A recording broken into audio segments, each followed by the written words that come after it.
Kelly File segment tonight, 3 hot topics, beginning with Colorado doing another dubious thing. Democrats in the Senate there have approved electronic benefit transfer cards, that's welfare, to access cash in marijuana shops.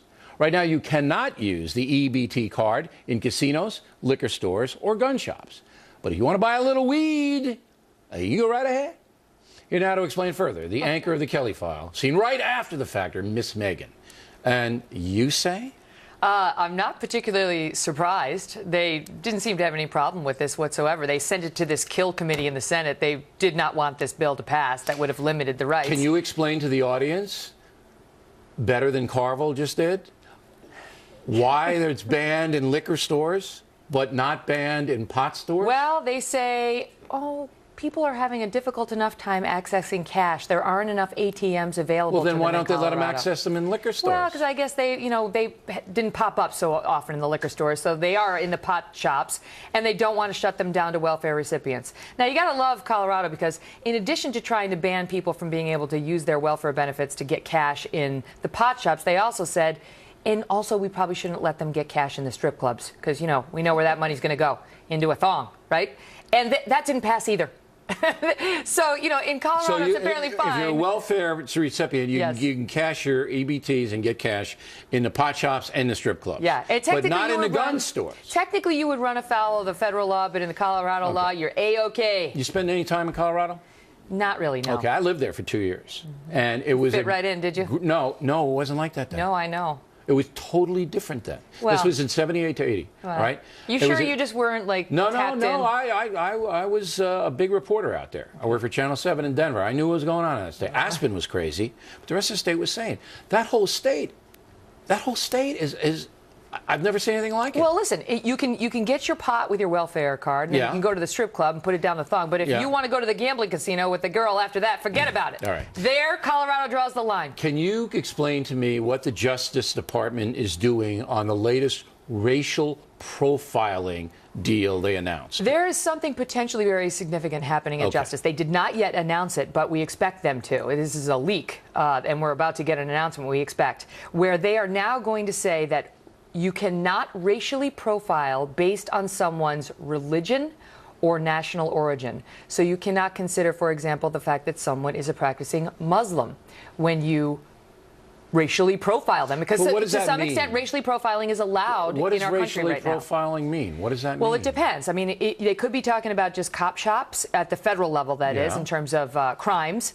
But the big question here is whether that would also apply to national security. Because so if you want to get a warrant... President Bush did not... He cut down on some racial profiling, but he said when it comes to national security, it's still going to be allowed based on certain things. So you can use national origin and religion to racially profile. So this guy's from Kuwait. When it comes to surveillance, for example. He's a Muslim. We think he's doing something wrong. In the warrant application, you can't mention Kuwait or a Muslim. That's what this is, right? So the question so the audience knows is Eric Holder going to say that when it comes to national security, we can no longer use national origin or somebody's religion but it's all about getting one a of warrant. The many criteria? It's all about getting a warrant. Correct. To take action or surveillance on someone. Correct. So the judge might say, well, I don't see any reason to give you the warrant if you don't have Kuwait and a Muslim. Well, I think what will likely happen if he says you can no longer consider somebody's religion or their national origin when you're conducting national surveillance, activities, I think probably the feds will find a way to get around that by saying, well, I wasn't profiling based on his national origin. I was profiling based on the fact that he lived for 50 years in Saudi Arabia, where a lot of terrorists come from. So it wasn't so much the fact that he is from Saudi Arabia. It's that he lived there, and we know from experience there are... This is just a colossal waste of money. All right, so once in a while you get a little feisty. Did you ever notice that, Kelly? Me? Yeah. Oh, yeah. Hello, pot, meet kettle. You get a little... No, don't point... Don't justify your bad behavior by pointing to mine. All right? That's not what we do here. So once in a while you get a little feisty. And this week I noticed Khalid Sheikh Mohammed. You don't like him? And what is he doing that has teed you off? His mom, probably, who looks like him, by the way. This is maybe the most evil person we have living on the face of the earth. You're profiling now.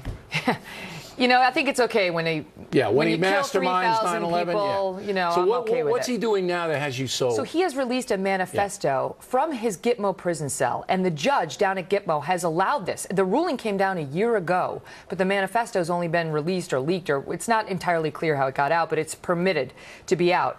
Now, and it's part 1 of 3. The next edition of his manifesto is going to explain all of his feelings behind 9/11. But this one comes out, the Huffington Post published it, and some news channel in England put it online.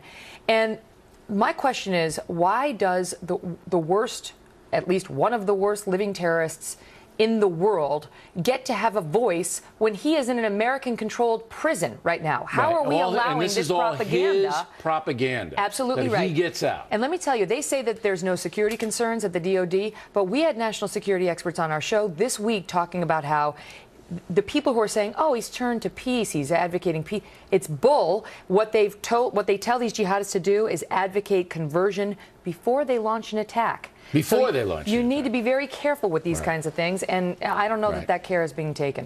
All right, what do you got coming up, Kelly? We got big news tonight. Yep. The Obama administration has been caught in another major misleading assertion, repeated assertions, I should say. On what subject? You don't have to tell me, but what subject, what area? About Obamacare. Obamacare. All right. Again. Miss Megyn Kelly, now you got to watch that, right? Or Megyn will come to your house, kick your door in, and scare your dog. Okay? And I can be Megyn very Kelly, feisty. that's right, she is. Plenty